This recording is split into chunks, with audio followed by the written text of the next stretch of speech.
What a day! What a lovely day!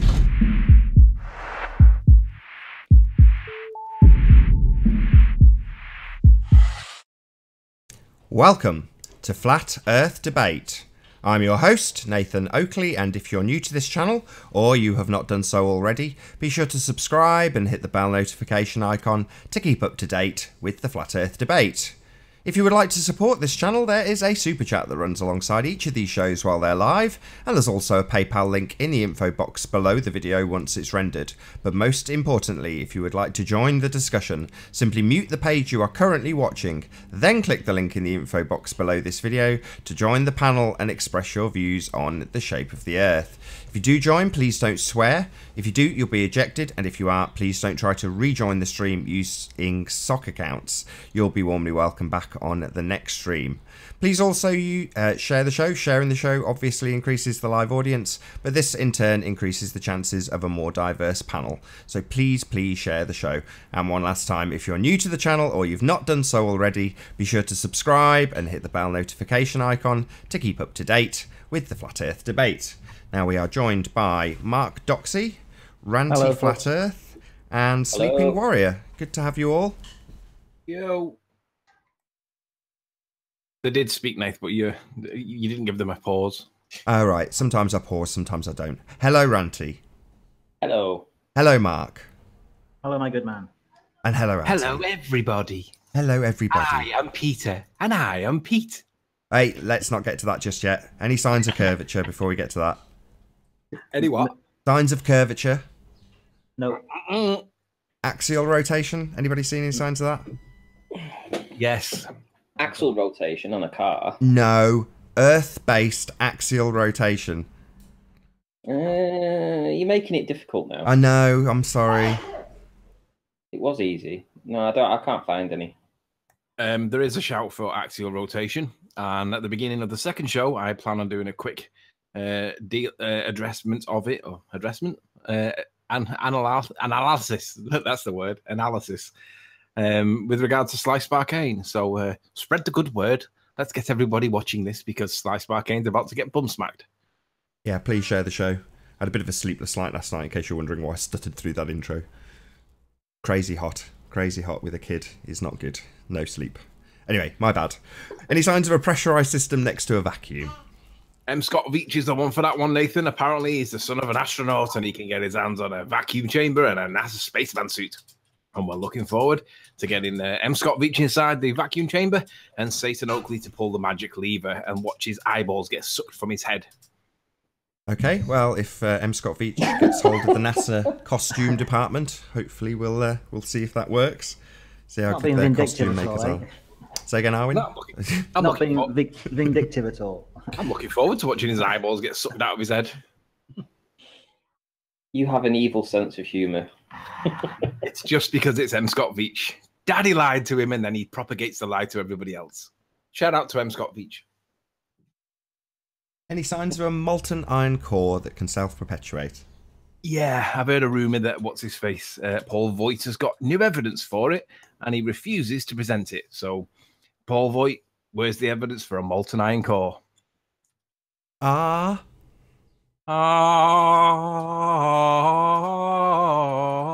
can't do the rest. No. I think I'm I'm forgetting the name of it now. Oh, never mind, carry on.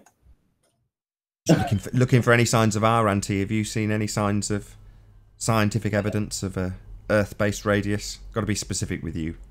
No. I keep getting told. Mark, anything at all? No signs of all. It's as flat as a pancake. Although I've heard it in church. No, definitely not. Come by, my Lord. We've actually got Arwin. Maybe Arwin can give us his little chant that he does. What is it? Gravitas Dominus, Radius Sanctus Spiritus, Amen. Oh, the Spiritus is not in there, but yeah. Conspiritus. Conspiritus, oh yeah. I like that. You're quiet as well. Everyone's quiet today. Volume or not? Yeah, a lot to say. Just away from the mic. Ah, fair enough. Confusing. Yeah, when you're never away from the mic, you're always sat on it on the edge of your seat. That all depends on how involved I am in the argument. I've never seen you uninvolved. It's been on the panel for 2 I know seconds. I'm very engaging. You are. Anyway, let's get to the end of Indeed. housekeeping. My bad, my bad. Any signs of perfect timing, Arwen? Any signs of gravity? It depends on how you define gravity these days, doesn't it? It's downward Depends acceleration who's, it force. depends who's defining it. Oh, it's no such thing as a downward acceleration force. We had that one out with Arwen the other night. Well, okay. No mass is being attracted to mass.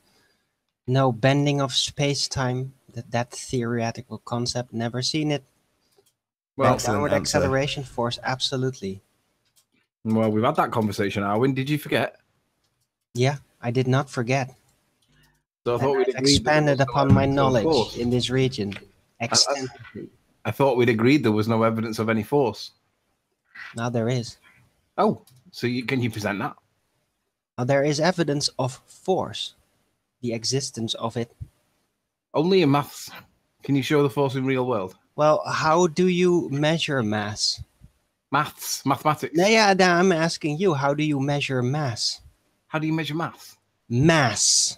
Maths. Do you mean mathematically or do you mean literally real How world? do you measure mass? Isn't it volume by weight? What is weight? Gravitas. No.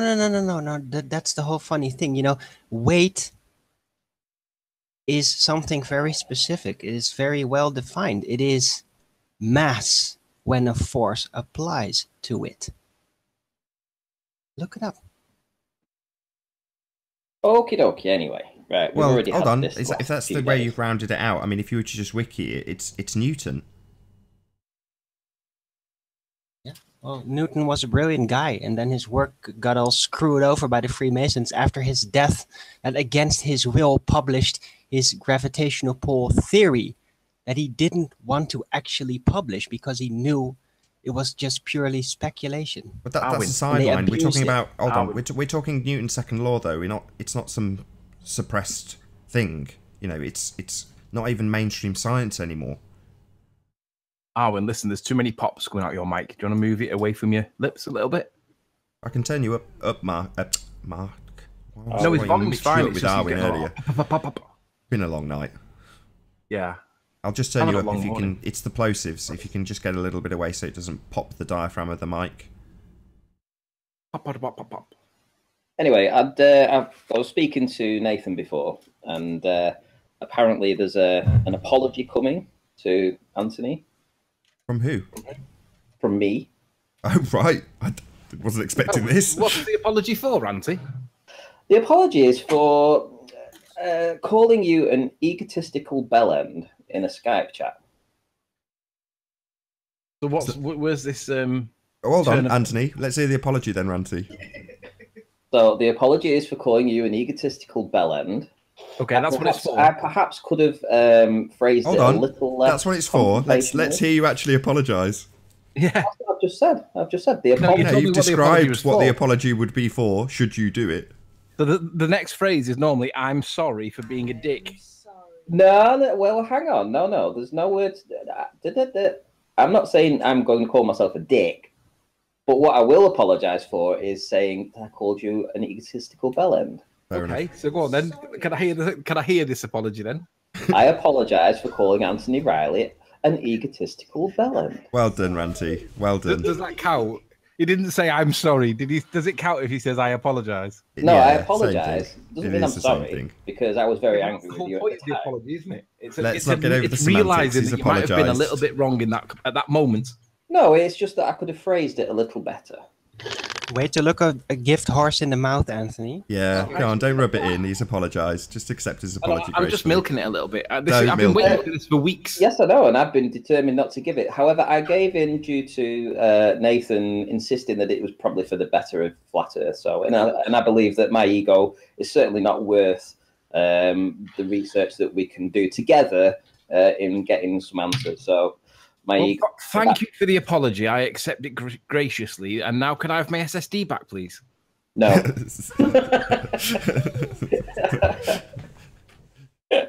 To be fair, he's not using it. It's not like this is some ripping of Ranty's PC to pieces out of spite. Not at all. Although I'm sure Anthony did want it to seem that way. If I can have my SSD back, I'll give you your speakers that Nathan sent you up. Well, you'll have to come and bring it, or meet me halfway. Yeah, I'll meet you halfway. Like, we'll sort it later. Now's not the time for come by ours. I don't know. I think that was a pretty beautiful ending. I'll meet you halfway. That's lovely. That is. Be a song in there. There is a song in there, isn't there? There is a song, but let's not.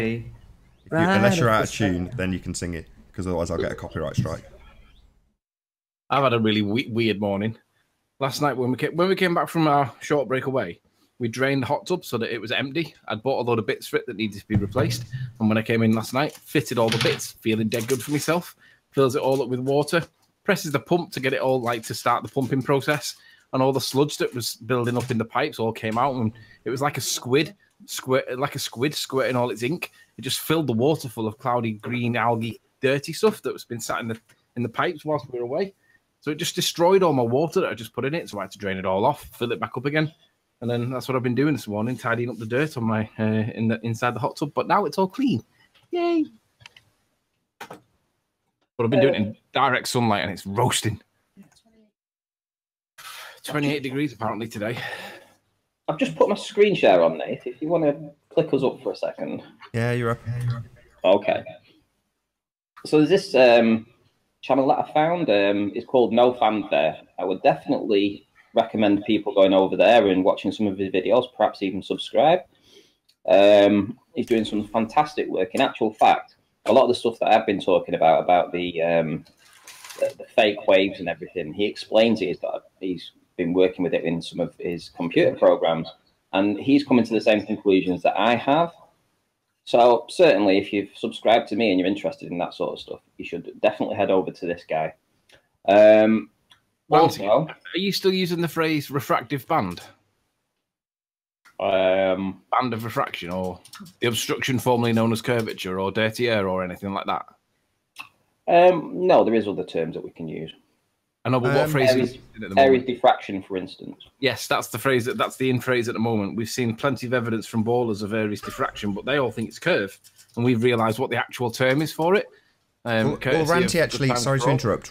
Before you go any further, can you, Ranty, explain to me what, after I showed you those screenshots, we'll get to them in a minute, but if you can first explain the baller explanation for a refractive band on the horizon, just so we can start at the baller explanation. Does that make sense? What you told me this morning. Well, they always say that if you see some kind of mirroring going down, the mirroring is where the horizon is, and that's proof that there's the curve of the Earth. It'll be the change in difference between the two mediums, between air and the water. So that's where they say it happens. Okay, so what I captured or saw on a video, this is a bit convoluted, original video by Al K. The next video was a response by Sleeping Warrior. I watched the response video and caught 1 second of something that I thought was quite interesting. Now, the change in medium would require a substantial distance in order to achieve that effect through atmospheric conditions. Would you guys agree? The change in medium, what do you say? The claimed 7.6R world of nonsense that the globeheads live in would still require, you're not going to get that sort of atmospheric change over yards, it's going to be over miles, correct? Correct. Right. So in the video that Al K released, he's travelling around replicating soundly. I haven't seen the original, my bad. It doesn't really matter. But he's got a tripod in the car and he's driving along with a bit of zoom on his camera, sometimes a bit more, sometimes a bit less. But he's filming a car in front of him, which is, I don't know, not particularly far away. It might be half a mile for all I know. Hey, was not was. Hello? You hear us? Okay. So yeah, so he's driving along and he sees a car that's, I don't know how far away, but it's relatively close. You know, it's not measured in miles, this BMW. So I don't know if one of you, Anthony or Ranty, can bring this up while we're discussing it. But essentially what happens is the car in front and going the same direction as the car that's filming is cresting a hill in the near foreground. And as this happens and Al drives up to the top of that hill, there is a reduction in the viewing angle at the point of the crest of the hill that brings it down to 0. And the effect that we see is exactly the same effect as we see at distance on what was formerly known as dirty air, the circle of confusion, the band of refraction. Aries diffraction is seen at the top of the crest of the hill in the near foreground. So this isn't a distant effect caused by atmospheric conditions. This is an effect purely caused by the limitation of the angle. As it reduces down to 0, you get this effect. And it's demonstrated in about probably only 4 or 5 frames maximum of this video, where you have 2 cars in essence, one that's going away, one that's coming towards you, and you see the diffraction, the layer with an inferior mirage below, i.e. the I think in the case of the BMW you see a bit of the top edge of the boot reflected down upon itself, along with a lamppost on the other side of the road. I mean, these are subtle effects, I'm not going to lie, but coming the other way you've also got a car which has the 2, what do you call them, like sunshade blinds that are at the top of the windscreen, and those have the same effect on them as well. So they are being inverted down onto a false mirage of the horizon, but it's not the horizon, it's the crest of a hill in the near foreground, with the same effect happening because of the limitation of angle, not atmospheric conditions.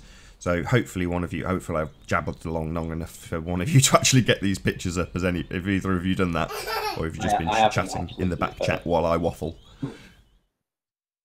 Is it going to be Can we show that in a minute? Because I wanted to present this gentleman here, this Ron Hagbird's video. And then yeah, go on. Sorry, I did hijack your point. My bad. You were on screen.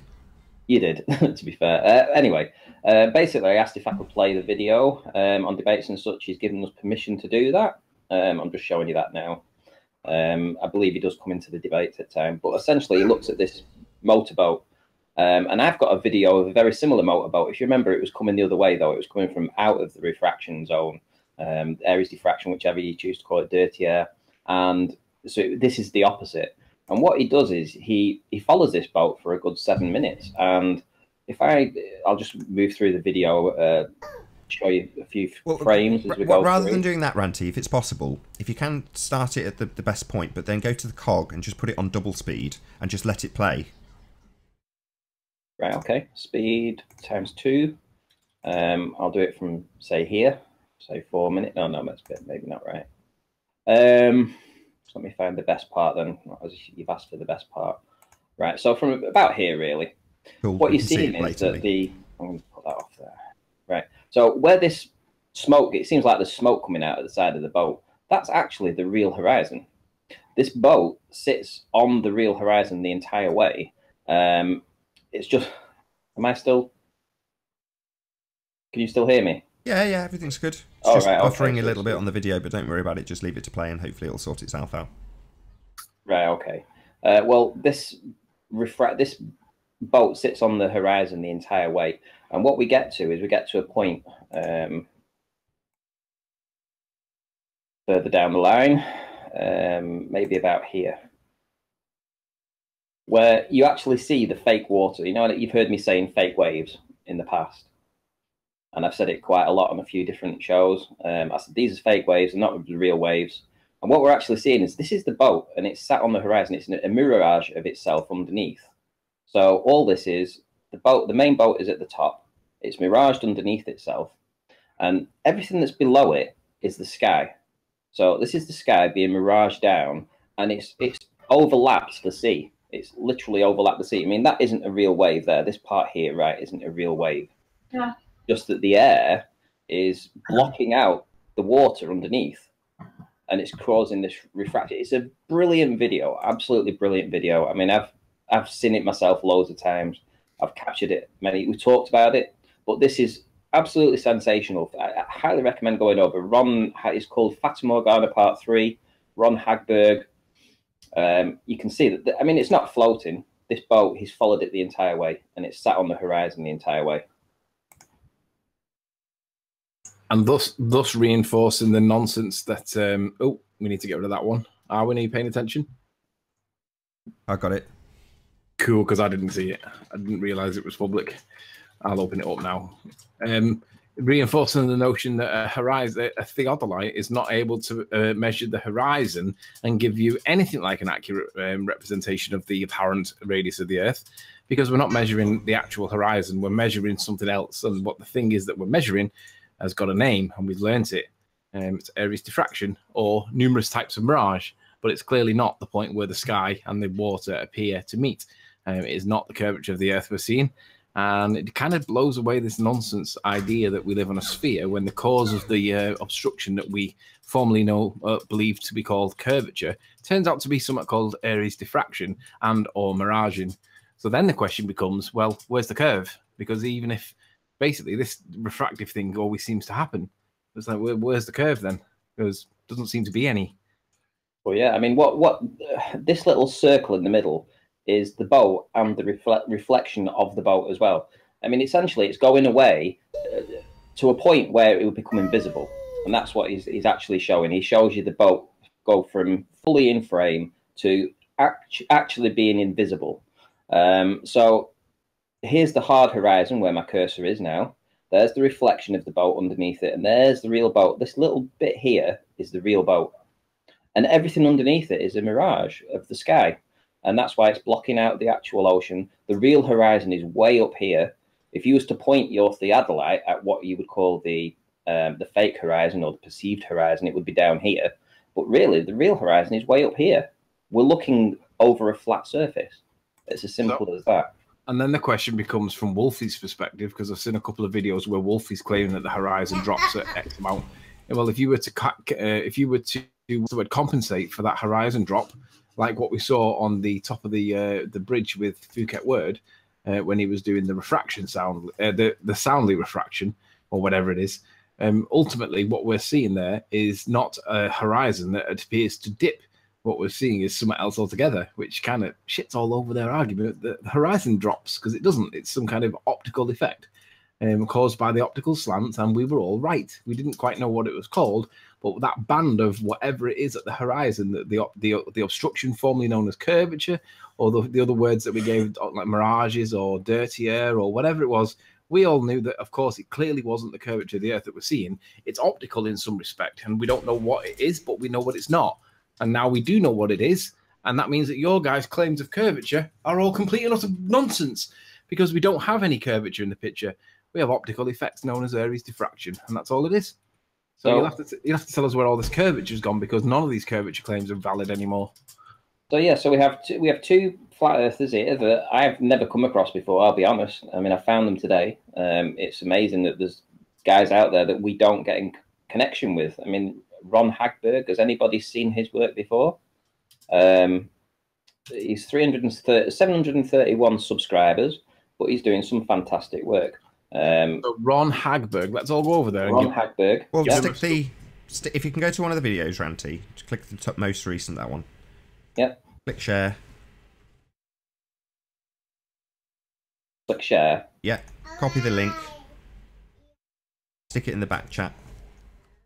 Right. Okay. I'll post it in the chat for the viewers at home. Okay. So I've gone. I'll do that in a moment then. So I'll do that in a moment because I want to share. Oh, mind you, sharing the link. It's fine, isn't it? I've just gone over and subscribed to him. So make sure you go give him a few subs, and then you can be like, "Oh, where's that come from?" So there's that one. And here we have the other guy. This is No Fanfare. So this is another guy that I've only just come across. I would highly recommend everyone going over there as well. Here's his videos. He's been doing flat earth stuff for a good while now. Going way back here 2 months, 6 months ago. 6 months ago. I never heard of him. He's only got 315 subs. Again, I would go over there and subscribe to him too. So I'll get the share link on that as well. Nathan, do you want to present the pictures of Al K's video? Because Can he's you in do chat it? now and he's claiming it's a Yeah. mirage. Can you present them? Is that okay? Can I present them? Yeah. If you just where go were to they? Skype, they're on. I've sent them on Skype on multiple different threads. Okay, hang on. Hello. Hello, Jeremy. Hey, Jimmy. Jimmy. How's it going, guys? Not too bad. Not too bad at all. Cool. What's the latest? I've just shared a couple of channels, No Fanfare, and what was the other one? No Fanfare and Ron Hagberg. So Ron Hagberg was the first one. It's on screen now in the chat, and No Fanfare is the second one in the chat, just below where Alan B says hi, Brenda. So click on those links. Make sure you come back to this show, though. But fair dues where fair dues is due. I mean, these guys are doing good research, doing research just like myself, and why shouldn't we? Hey, Haunted. How you doing? Hello. Hello. Mute What's your up, watch guys? page. Mute your watch I page. know, man. I do that all the time, dude. I'm such an amateur. You've got your own I channel. get You caught should up in the you should know excitement better. being on the show. That's what it is.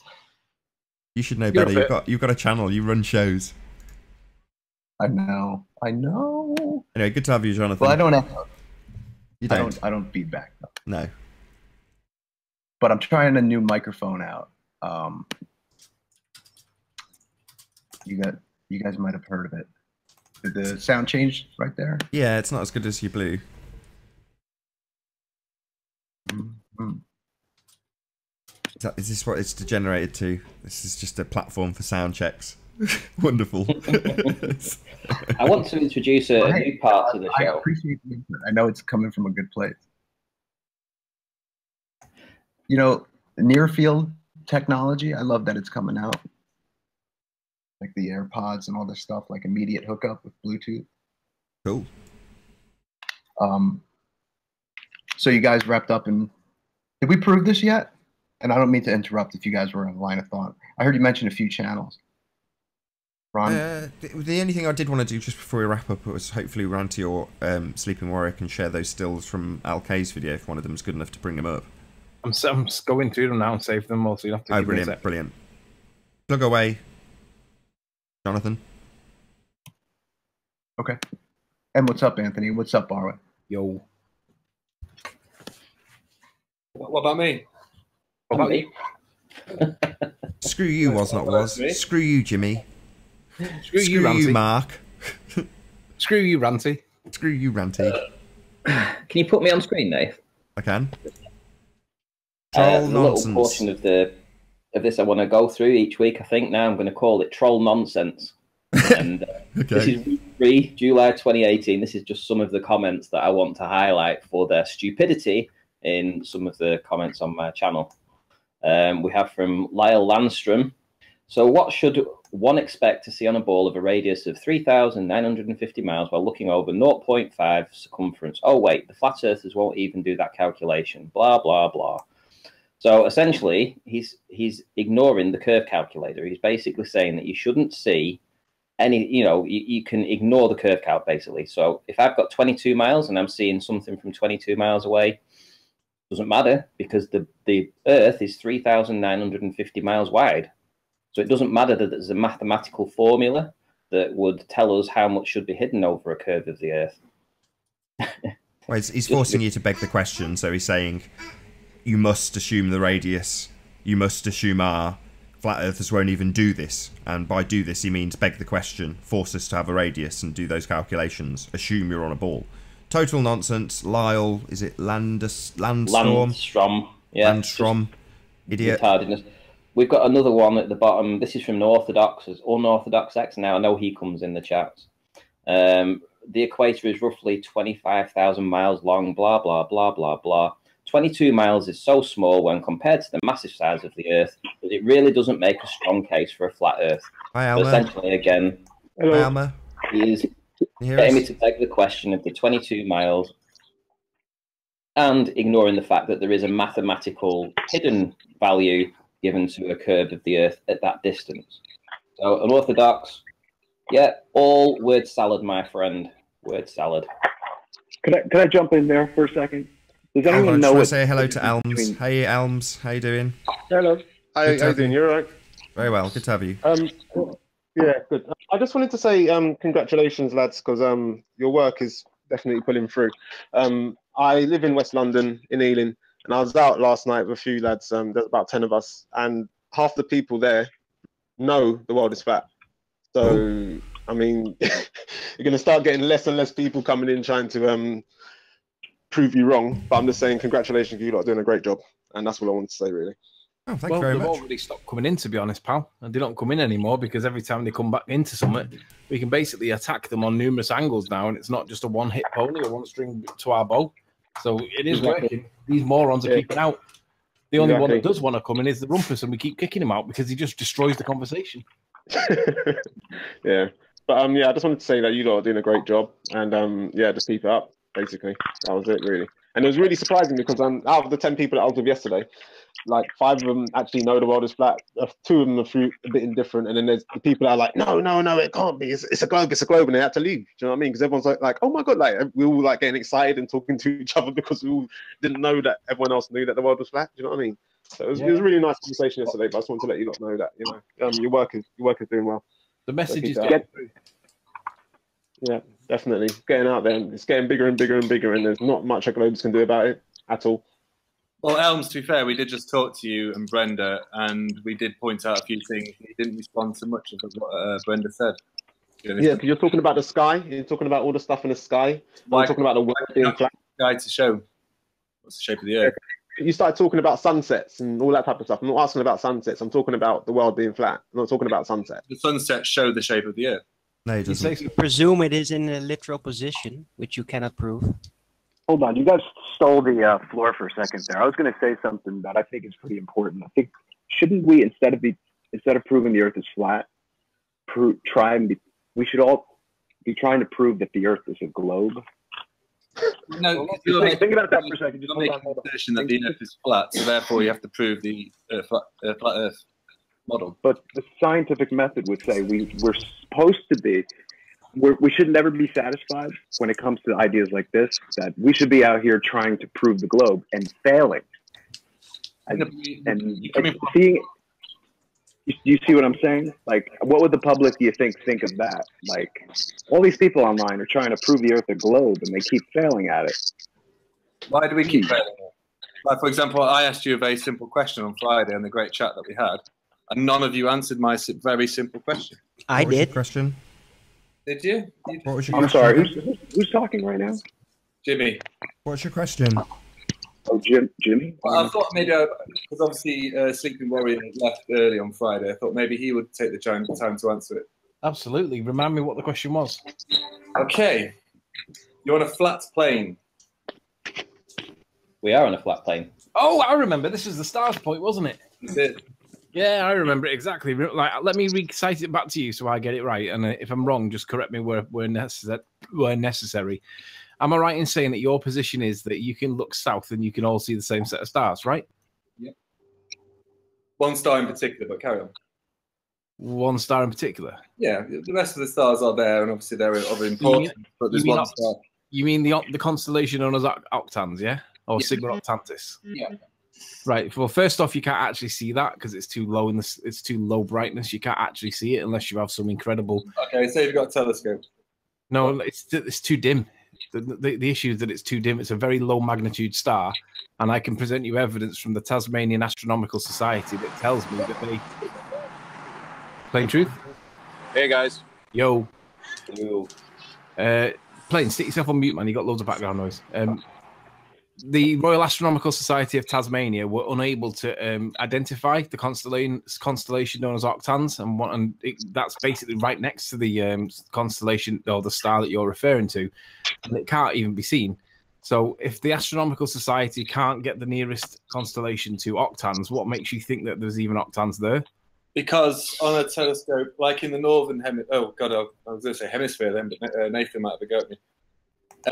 In England, when you're aligning your telescope to Polaris, you can do exactly the same thing with Sigma Octantis in the south. But you can't even see Sigma Octantis. Do you realise how low the magnitude of that star is? It is a dim star, so I'll give you that, but you can still see it. No, you can't. Yeah, you can. Have you actually tried to hold on. Like, this is. I don't want it to generate into yes, you can. No, you can't. Hold on. So your argument, Jimmy, is that you can see it if you take a telescope. Right. No, what do you think the astronomical? Hold on. What do you think the Astronomical Society are using to try and look at it? Well, show me what they're talking about because I don't believe it. No problem. Anthony, can you get your references? Bear with me. No problem. So while he's doing that, Jimmy, do you want to dig us out pictures that you've taken with your telescope? I don't have them on me at the moment. You don't have them with you? Multitude of pictures out there from millions of different astronomers that have got pictures of it. Sorry. But how big do you Hold on. Jimmy, why would you just assert that? So currently, Anthony's away from this hangout looking for his reference from the Astronomical Society. You're saying it's just there and there's a load of pictures out there, right? I've asked you for yours. Do you have any? Not on me, no. Not on you? No. Sorry, do you have any pictures that belong to you that you have taken anywhere in existence on any hard drive on any computer? No. So you don't have any and you've not taken any? I don't like your tone, Nathan. Let's calm it down a bit. Okay? Excuse me, what? My tone that makes you look stupid and like you've made an assertion you can't back up? Are you saying that Sigma Octantis is not a star in the sky? I'm saying that Anthony's about to go to a reference. Okay, from Riley. the... Shut up! I don't like you interrupting me. I don't like your tone when you talk over me. Anthony has just gone away and got a reference from the Astronomical Society in Tasmania. So, you're just asserting that we can see it with absolutely nothing to back it up, and you have not got pictures of your own. So, we'll now move to Anthony, who will show us his reference. And then we can just forget about this complete and utter nonsense. No, hang on. I want closure on this point because I want this moron to realise. Well, that is closure. He's got no evidence. You're providing evidence that it can't be seen. That's the end of the question. Well, let's see it. I don't even Anthony, see you're on. how it is relevant to. All right. So yeah, let's look up to see what we stand on. The globe, really. This Just is an a email. This is an email to Stephen Harvey, and you can see his email address at the top. And it's regarding octans, which is what we're talking about here. And there's a back and forth here, a continuous back and forth. And the back and forth is basically, I want to try and find the constellation known as octans in your night sky. Can you help me, please? And basically, you can't get it, is what he says. He says you can't get it with photography equipment, but you can see it with the naked eye for the constellation of octans. Now, one of the stars that you're referring to is the star of octans, Sigma Octantis, correct? Are you still there, Jimmy? My bad, I just muted him. I was muting everyone because there was background noise. Just have to unmute yourself, Jimmy. I'll just assume that he can hear me. Actually, I want to know that he is actually listening. Are you there, Jimmy? Jimmy, unmute yourself. Right. Sorry, Riley. Hang on a sec. I'm going to show you the issue that you've got with regards to what you're asking about with the octans. Yeah. So this is a back and forth that I've had with him over a period of weeks, and basically what he tells me is that you can't see it unless you do it with the naked eye. And I'm like, that's bullshit. That's rubbish. You've got to be able to have equipment in an astronomical society to be able to identify this constellation that you're referring to, the Sigma Octantis and the constellation known as octans. Can I ask why you're laughing? I'm laughing because you're talking about you need a telescope, and I'm saying your words in front of you say you can see it only with the naked eye.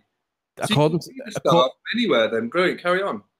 But do you understand that creates a problem though when it comes to presenting evidence that it exists? Because if it relies on the naked eye and I have to physically go there myself, I can't verify that it's true. You can see it with your naked eye. You can see it. Sorry, have you seen it with your naked eye, you complete dumbass? Say again, sorry, Nathan. Have you seen it with your naked eye? So, how can you record something with your naked eye, Jimmy? Right. Okay, guys. What is Sorry, no, Jimmy. Let's just establish. You have said that there are loads of these photographs out there. The Astronomical Society says you can only see it with the naked eye. So you're going to retract your bullshit?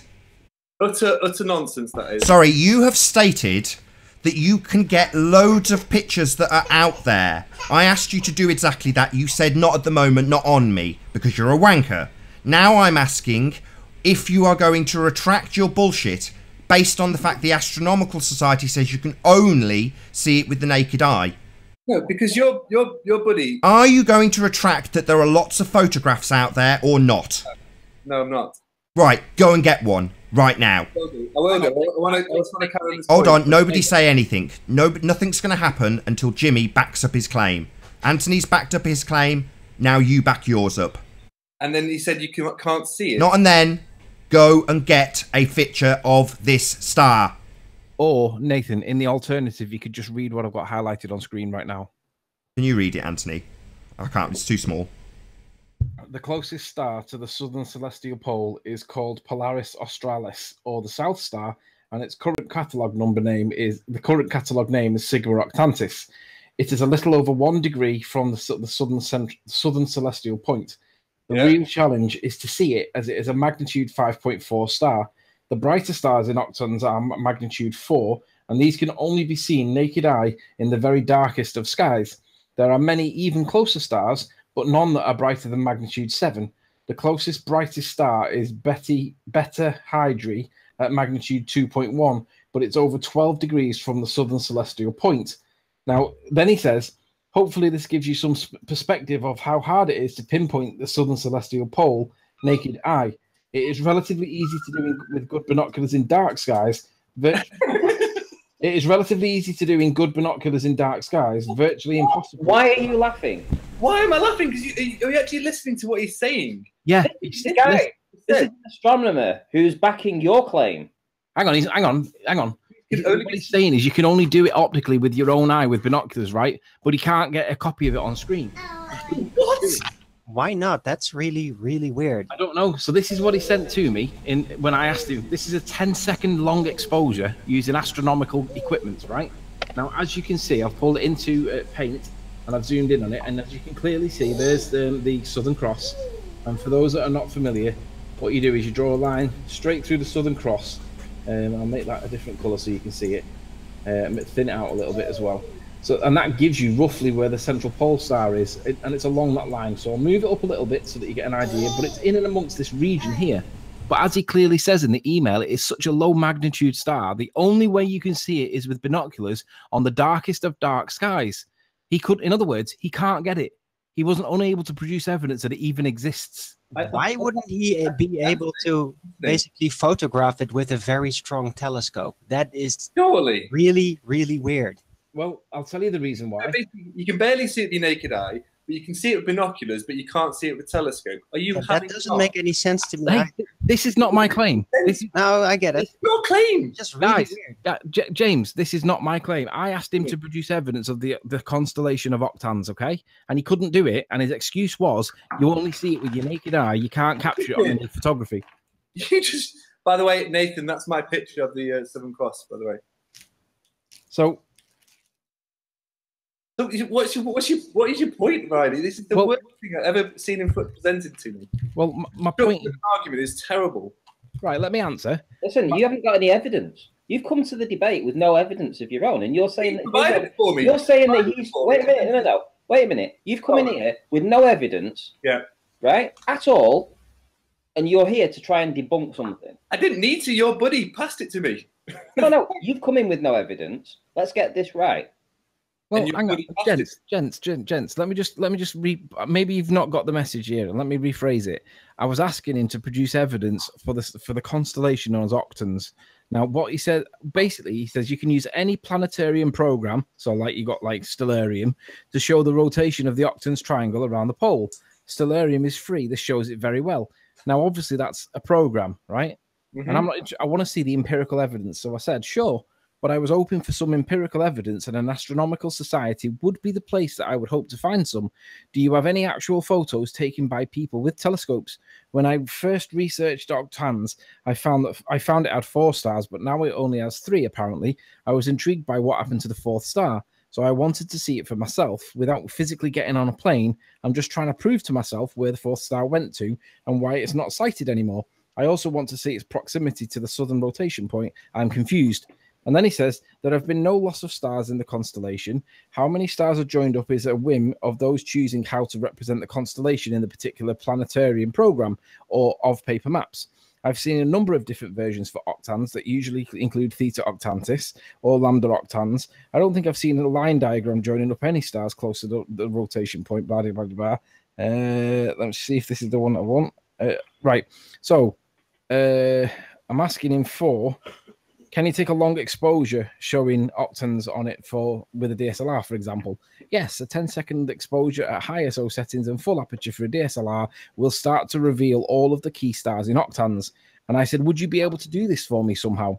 And he said, so there's a continuous back and forth. And basically, when he got round to it, and I pushed him and pushed him and pushed him, this is what he sent to me, right? And as you can see, when I bring it onto paint, that's how you find the southern rotation point. You join up the stars, the two stars that are balls. You join these two stars up. I've had to leave that line there. In fact, I might be able to get rid of it. There we go. So you join up these two lines in the constellation known as thingy, and it's along here somewhere. Now, this is a 10-second long exposure with Astronomical Society equipment, and there appears to be no star there. So he tells me I can see it with my naked eye, but with a 10-second long exposure, which is utter rubbish, because me and Ranty have done like 6-second exposures of Blackpool Tower, and Ranty knows what we're talking about here, so we can relate to this. With a 10-second long exposure, a 4.7 magnitude star known as octans is not on the picture. It's not there. But he's telling me it's there, and you're telling me it's there, but there's nothing there. So my question is, how's anybody got evidence of it? Because if the Astronomical Society of Tasmania can't get it, and you're popping up with it, I want to know where it's come from. Because if these guys can't get it with astronomical telescopes, and bottom dollar says that your guys haven't got it neither. Anthony, what would the evidence look like that you're asking for? It would be one of these dots, one of these white dots, and it would be a darker dot. It wouldn't be as bright white as like the ones that are in the Southern Cross, but it would be along the line that's in here somewhere. And you should be able to see the constellation known as Octans, which is a triangle, and it's got 3 stars, or some put it with 4. But as you can see, there is nothing in the area that indicates that there's a rotation point star, which is your point, Jason. Now, that takes me to another point. You say, Anthony, just a minute. We go after that. What would be the next step, though? Let's say he did produce the data. Well, let's say it's there. No, just one second, Anthony. Just let me get this straight. Yeah? Ranty, hold on, Jonathan. Just let Jimmy actually respond. Thank you, Nathan. Thank you, Nathan. So your point was that it's not there, you can't see it, and then you brought up a chat with some guy at the Astro place in Tasmania. Yeah, what work did you do, Jimmy? What work did you do? Anthony's gone, he's gone away. Ranty, no, wait a minute. Ranty, he's gone away. He's lay found off. out this Ranty, please. He emailed them. He's done back and forth to get your argument. Ranty, he got about 10 seconds to reply. Just let him get through his reply, please. So, thank you, Ranty. I get called a moron for interrupting, but anyway. So, my question was about on a flat plane, about the stars, the Sigma Tanta stars, and then you bring up with the guy saying it's there, and you can nearly see it barely see it with the naked eye, and you can see it with binoculars, and you can see it with telescope, and then is that your going against me, Anthony? I don't quite understand what your point was. Right, let me rephrase it for a third time. Let me rephrase it for a third time. He's telling me we can see it with the naked eye. Right? Great start. But that means I can't verify it as true. So when I've asked him to produce evidence that it's physically there, that it is actually there, he's not able to do it with telescopic equipment from the Astronomical Society, which makes me question, is it actually there or not? Do you understand? In other words, Santa Claus is real because I told you. But does it make it really real? Really interesting detail, but I don't think this has anything to do with the actual main argument here. For him, it's real. Is that comment aimed at Arwen? Exactly, Arwen. I think it is awesome that you did that. It is really cool to know, but I don't think it has anything. We still haven't got a reply. Hold on. I want to hear what Jimmy's got to say about this. Yeah, shut up, Arwen. No, don't. Arwen. Shut Arwen. up. Anthony. Anthony, no need. Arwen, chill out. I gotta go. I just wanted to say something before we go. Arwen, last time I spoke to you, I was a dick, and I apologize for that. I bit your head off for something stupid, and I did that for the sake of somebody else, and that wasn't cool of me. But I gotta get busy with doing something today. Keep going at it, you guys. Don't get hung up on shit, man. I wanted to know what you guys get out of this, like when you turn someone and they actually get the information and then take off with it. It's all about that's my concern. But is that to me? Sorry, I'm not sure. No, that's for anybody when they get this information. Like if they introduce this information to someone successfully, and now they have another person research or just questioning, because I think this whole idea of saying flat Earth, it gets us in trouble. Whereas I think it's a better place to just say, we're looking into the information. We're looking into like cleaning up the geographical data that we have on this land mass that we live on. When we get into like sphere, this, flat, that, we just took sides. We didn't even realize it. We polarized the shit out of ourselves. And we end up wondering why people are fed up and so frustrated. And once there are sides to be taken, they're going to be taken. Everybody's going to find a seat and sit there and yell at each other. But we're all here asking questions, and we all can only see, like, what, 40 miles in any direction? We don't even know what stars are for the most part. We don't know if stars are changing positions, how big they are. That's my concern. I think they're small. I don't think they're large objects. I agree. I think they're small. They're close. You know, there's a barrier. There could be a barrier. I can see that. There's a blue wall, possibly.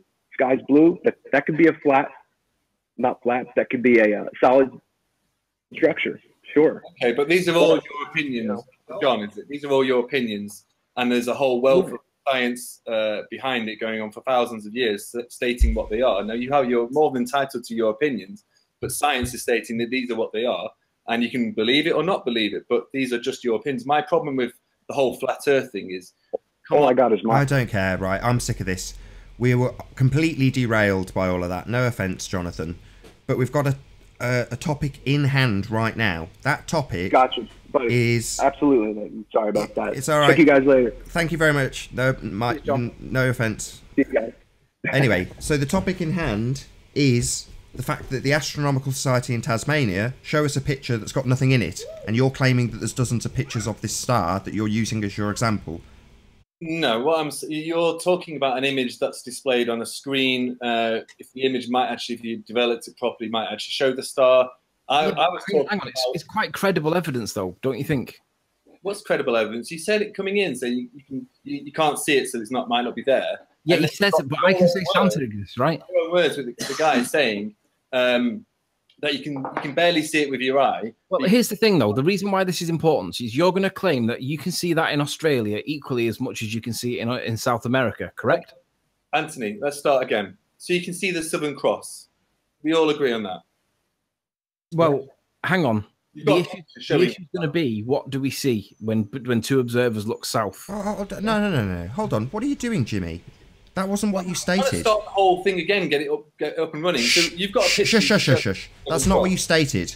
You named a specific star, and now you're saying, well, we can see the Southern Cross. No, let's not do that. Let's stick with Sigma Octantis. Why are you talking over me?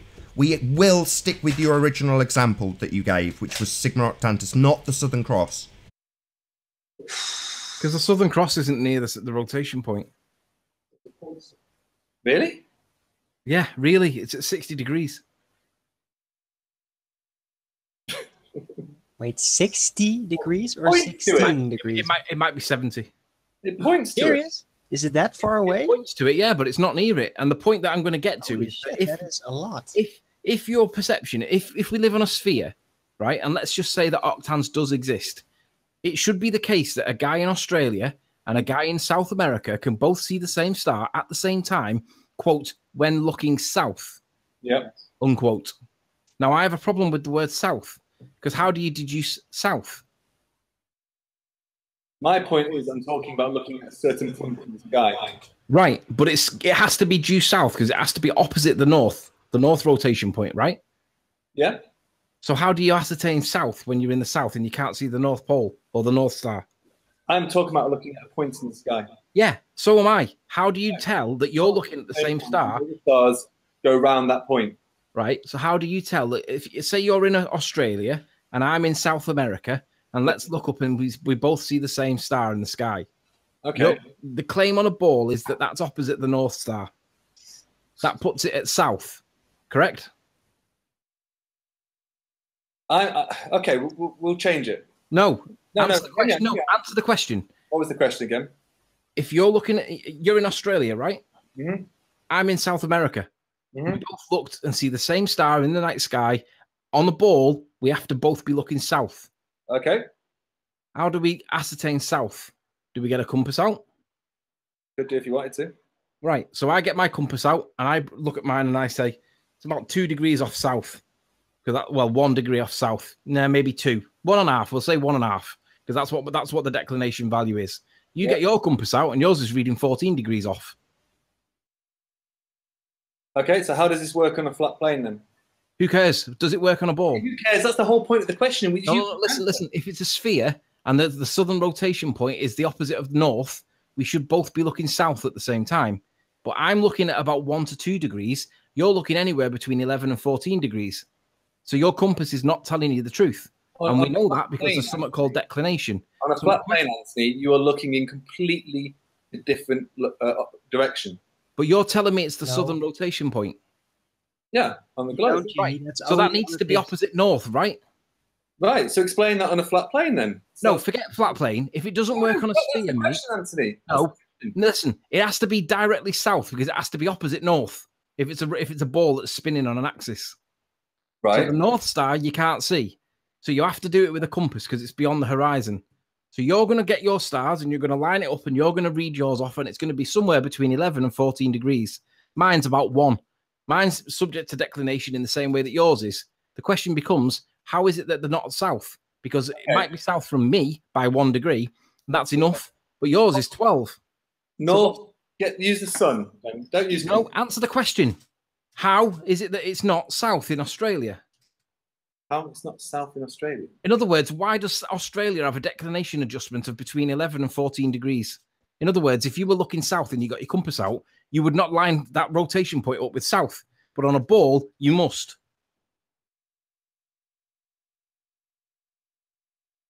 What? Answer my question, Riley. Stop stuttering and answer the question. Don't be rude. Sphere, both people answer the question. Same star, and it needs to be due south for both observers. I asked the first original question, and he's answered it. He just subvert it. I've given you a thing about. Am I being muted? Can you hear me? Yeah, we hear you. Right. I asked the original question. You tried poorly to subvert it in terms of you can't see the stars. So how do you know it's there? We've then had to move on to using the Southern Cross. You then tried to use it with about compasses and declination, all that sort of thing. I'm saying don't use compasses. Use the sun. How do you work out south then? Answer the question that I originally asked, and you have not answered it at all. Go on then, re-ask the question and let's see whether it's been answered. What was the question?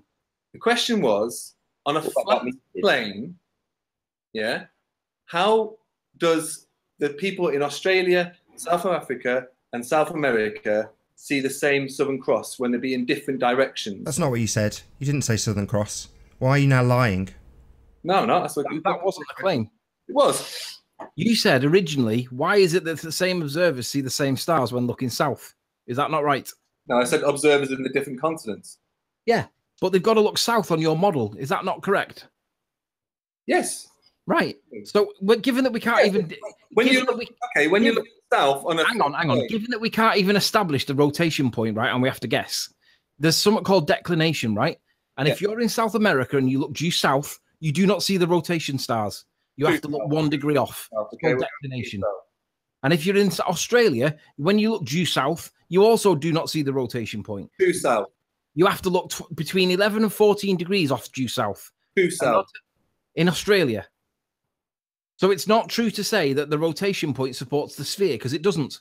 There's something called declination, which you have to adjust for. What's my question, Anthony? My question was, on a flat plane, across these 3 different continents, how can they see the same star when a flat plane, south will be looking in different directions? Yeah, but you're failing to make your original assertion in the first place. But that was the question. That was a question on Friday. No, it wasn't. It wasn't. Assuming they're in different directions. Hey, everybody calm down. Ranty, Arwin, stop it. Just let it be one-on-one. He's changed the question. It doesn't matter. Let Anthony pick up on it. Well, I didn't hear the question on Friday. I wasn't here. I missed the first show. No, you were there when I asked the question. Yeah, but I left, didn't I? So then I missed what was being said for a bit until I come back. Right. So on a flat plane, given that we have no model and I don't subscribe to any model, and I think it's probably completely flat. Yeah, but I don't think necessarily it is flat. I think there's some at 4th or 5th dimensional going on. But that's in any event. The point is that if we live on a sphere, your assertion of the stars has to be true before we even get to mine. No, we don't. Yeah, it has to be south. How would it work on a flat plane? I don't know, is the answer. No, right, that's your answer. Move on. Thank you. No, but we're moving on because I want to show you the fallacy in your point. You believe that we live on a ball, and you believe that 2 observers can look to the south and see the south rotation point, not realizing that you're not looking south. True south. Did you hear what I just said? Yes, and I said true south to answer. You're looking true south you'll see the pole stars and the Southern Cross. No, you won't. And you can see it from every single continent. No, you won't. That is absolute fact. No, you won't. No, you won't, mate. You have something called declination that you need to just adjust. That's magnetic south. I'm talking true south. Keep on going, Anthony. Right, so how are we going to work out true south then? Use the sun at midday and look at the opposite way. Carry on. What's next? You don't even know where the sun doesn't rise and set exactly due east and west. So how are you going to make the adjustment for where it's coming in from? At noon, it's north. It's pointing north. It's right above your head. That doesn't give you a bearing for east and west, though. It's right above your head. Doesn't it help you? Solar noon, Anthony. Keep on going. So you basically said... No, hang on. I'm asking you, how are you going to work out true north and true south? Sun. I've just said it. Yeah, and it doesn't help you at high noon. It does. How? It's right above your head. You look at it, and that's going north. You look at the opposite way, and that's south. But you don't know which angle it's came at you from, and you can't deduce... Look at it one instance in time at noon. But it's the instance that you've picked. Look at the shadow. There wouldn't be a shadow when it's directly overhead, would there? Exactly. So how's that going to help you? What is this, Anthony? Why don't you just go with the answer that you gave, which is I don't know how it would work on a flat plane. And then I have gone with that, and we moved on from it. And my point was back to you that you've got the perception, a misguided perception, that two observers looking south will see the rotation point. They don't realise that they're not looking south. Anthony Riley is saying he doesn't know how it would work on a flat plane, yet it would work on a globe, and it does work on a globe, and it's fact what I've just said. Thank you very much. What do you mean it's backed what you just said? What are you talking about, you idiot? Didn't back what you just said at all. You've got the misguided perception that you can look south. Rude, Anthony. Right. I'm below sub-idiot. But anyway, carry on. You've got the misguided perception that on a ball, you can have two observers looking due south, either true south or due south, whichever. True south. Let's stick with true south. Well, whatever. So my question is, how do you deduce that? What method are you going to use to work out what is due south? I've told you the method several times. You keep asking me the same question. And the sun is useless. It doesn't help you when it's at high noon, so you need another one. What do you want to say as fact? What do you want to go and look it up? Research, Anthony. Right, I want you to go and do it then. You tell me how you would point south, be it true south or magnetic south. What would you do? True south. Right, so what would you do then? The sun at noon. Right, the sun at noon doesn't help you.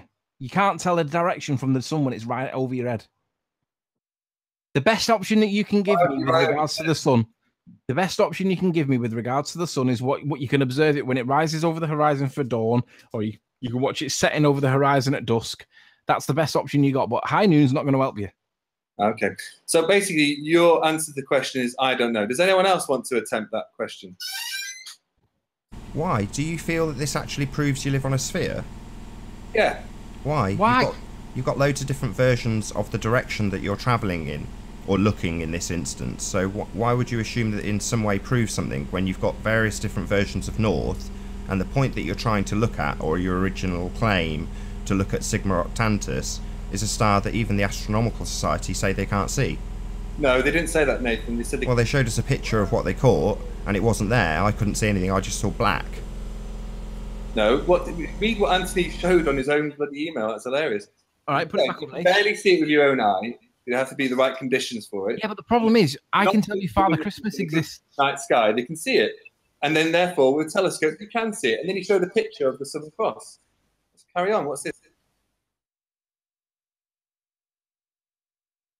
I'm kind of lost now because I don't know where to go. I'm happy with the idea that I can't explain. No muting people. Don't mute people. The fact is, I can explain it.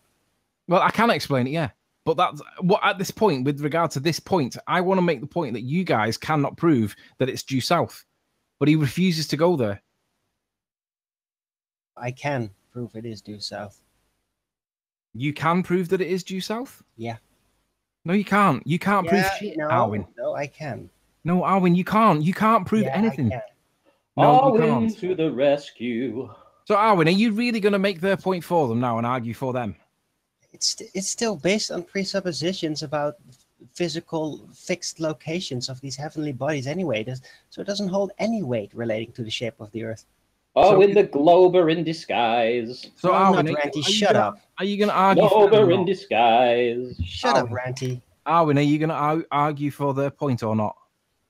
Yeah, because it's moot anyway. Why would you argue for their point again, Arwin? Because it is moot, as I just explained. It's all based on the presupposition that the globe of the heavens, as we see it, are all lights in fixed literal positions, and they have no proof for this. But Anyhow, Arwin, it isn't moot. It is moot. It isn't. It's unproven. Arwin, there's something called declination that changes the position of south. They have to change. They have to define what the magnetic south. Yeah, but that's where the magnetic rotation point is, isn't it? The magnetic rotation point? Yeah, the rotation point in the sky. It's the point that it's just off the set. So you're claiming that the stars are caused because of magnetics, are you? Pardon? So you're claiming that the stars are a magnetic phenomena? I'm claiming that whatever they call south, they can't work it out because it goes against their compass, and they've got to adjust for declination. That's magnetic south. These Magnetic south. Celestial south. Right, but you're saying you can prove their south is south. Yeah. Right, but that's their argument, and I want him to do that. So why would you want to do that? Because it is moot anyway, because it's all based on presupposition of physical Arwin, bodies in fixed positions. Okay, Arwin, you argue their point for them, right? So what I'm going to do, because Jimmy's no longer going to be doing it, I'm going to kick Jimmy. Sorry, Jimmy, but you're gone. Arwin's now going to take your place. Arwin, how are you going to prove south? By comparing the star map and all the relative positions of every star in the sky as it has been mapped out in detail, and the relative positions between these stars do not vary ever, and then just take the opposite direction on the globe of the heavens and say, okay, that is north, because So it you're is in going to compare it to opposition. the star map, right? What star map are you going to compare it to? The Stellarium? star map. Stellarium? If that is the star map, that's what it's called. There's actual globes made with the constellations on them depicted. Yeah, I understand. But what I'm trying to establish, and you said you could prove it, I'm trying to establish how you're going to prove south. Oh, very simple. You take the celestial globe, see how it spins, and then the southern rotation point of this spin is the celestial southern direction. That's an assumption, Arwin. How would you No, prove that is what it is defined as. No, That because is the problem is celestial southern direction. Right, but the problem is you're accepting that that's south. But when you line it up with your compass, if you're in Australia, it's between 11 and 14 degrees off south. It doesn't line up. Yeah, that's because it's a different method of approaching what south is. That is magnetic south, and there's such a thing as celestial south. Right. They're both different things. I understand that, but you're going to prove that it's south. So my question That is... is how south is defined. No, it's not. The only thing we can work South with. is opposite north, Arwin. Yeah. It's opposite north. Yeah. Right, so you can't see north to be able to get it. So you have to trust that the rotation point... And with that, I'm going to say first and foremost a huge, massive, enormous thank you to all of the live audience for tuning in and hopefully sharing this debate. And of course, a massive thank you to all of the debating panel for making this debate possible. If you hated the show, you know exactly what to do. But if you like the show, maybe consider sharing it with a friend or subscribing if you have not done so already. I've been Nathan Oakley, and I'll see you all in the next video. Oh, what a day! What a lovely day!